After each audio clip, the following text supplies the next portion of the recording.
I've been traveling through the coronavirus pandemic. Hi boos, so here I am in Cartagena, Colombia, and I probably did not pronounce that well, but I don't speak Spanish very well. However, I wanted to come in and give you all a very travel vlog that is going to be completely focused on like my experience here, the places that I loved, some of the places that I hated, and what the actual travel experience was like during this coronavirus pandemic.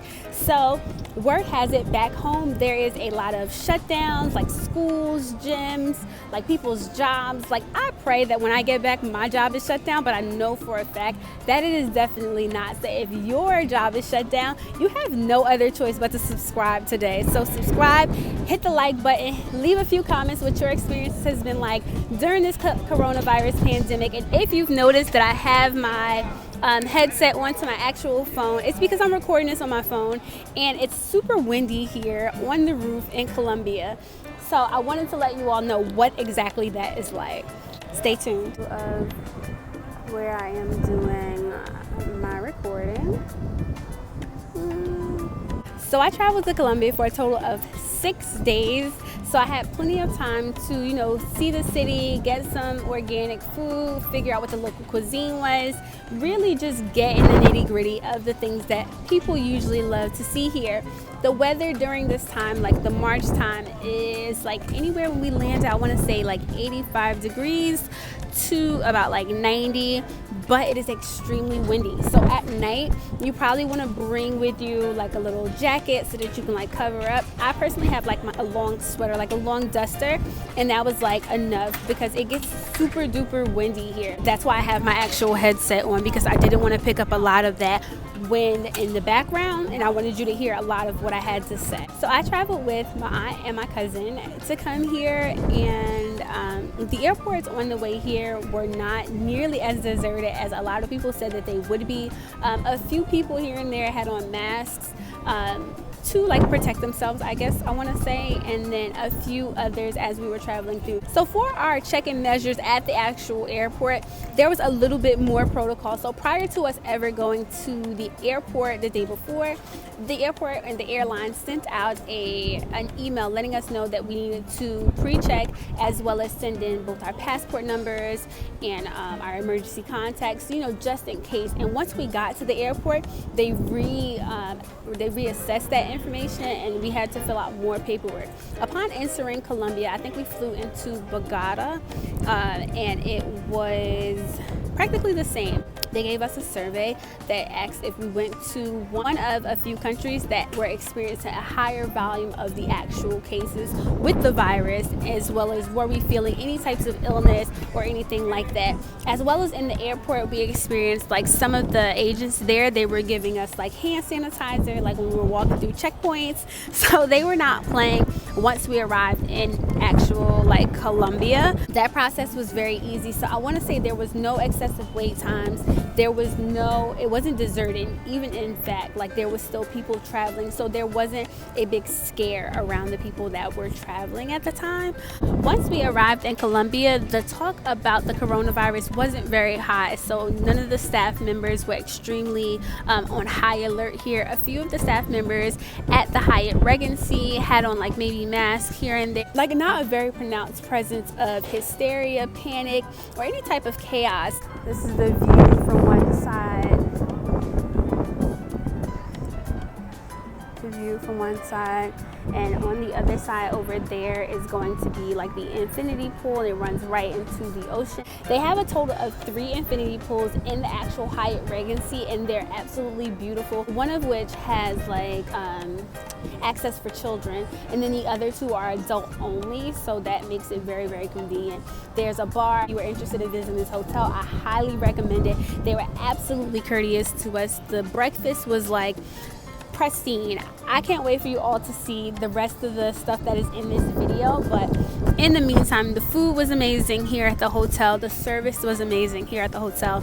Again, I stayed at the Hyatt Regency. The American dollar in Colombia goes a very long way, so you don't even need a ton of money, which is like a plus. You can come here with like maybe $400 and live like a king. I practically feel rich here, and I am rich by no means. When you arrive at the airport, you're going to see that there's currency exchange there. My recommendation is that you don't necessarily exchange your money in the airport because you'll get less value for it. I was able to go to the ATM, which made the conversion very easy. So I just pulled up like a conversion on my actual phone, like how much is 320,000 pesos, and it would tell me, hey, that's maybe $20 or whatever the case may be, and I would translate that and just place that into the ATM, and it would give me just the pesos exactly that way, and I didn't have really a problem doing that, which was super convenient. So about 400,000 pesos is in American money $102 roughly. The things here are not very expensive here, so hopefully you guys are all already subscribed, but if you are not, go hit that subscribe button, and I hope to see you all next week.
Today it's like it's fine. It's super stinking windy, which means the water is probably more violent as we head back to Cartagena. I swear I don't pronounce that right. But let me show you guys.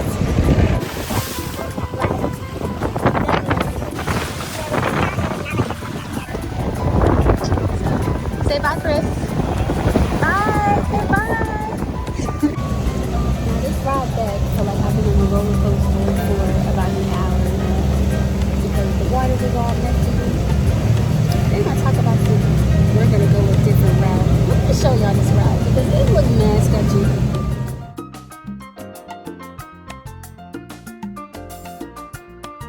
7 a.m. wake up. This is nuts. Actually, it wasn't even 7 a.m. wake up. We woke up at what, 5 a.m. It's ridiculous. It's still beautiful. The water's still violent. See the sunrise. Ooh, yes. So now we're on our way to the Clock Tower Monument so we can go to the Pink Sea. I'm excited.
Cartagena, Colombia, that I would say to just be very weary of, or to just pay attention to, would be the fact that there are a lot of street vendors. Like the minute you set foot on the sidewalk, someone is trying to sell you water and vegetables and fruit, and the cab drivers are honking at you and they're trying to sell you excursions. You want to be weary of those people because that is their life's work. Like they're making a living off of, you know, just selling things, and sometimes they're not always going to sell you the best stuff. So a lot of the stuff that we got, or a lot of the excursions that we definitely used, were either referred to us by the hotel. Like we even went to like the concierge and asked them, like, you know, what would be the best excursions to go on? What do you guys think about this? Because we saw XYZ on the internet, and they were referring food places, restaurants. Basically, it's just like the tourist site where you would go to purchase all of the excursions, and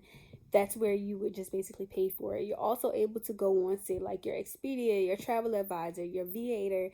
You would say Orbitz, but we purchased the Volcano and the Pink Sea from Orbitz, and they gave me very bad information. We were out there 2 hours early. I really did not appreciate that in any way, shape, or form. When I tried contacting Orbitz, it was not a very good experience. To eliminate that type of stress for you all, I would just say Viator is like the actual company which gave us the actual passes that we used when we got in touch with the vendor, which was like Caribbean Travel or something like that. And by the way, Caribbean Travel was extremely helpful because I said there for 2 hours, we like scarf down breakfast, so it wasn't very beneficial. But if you are traveling to Colombia, you have any intentions of going there, I would say either, if you have a really good hotel, to get recommendations from your hotel places. I'm not necessarily like your party girl, like your go-to. I don't go places to like drink.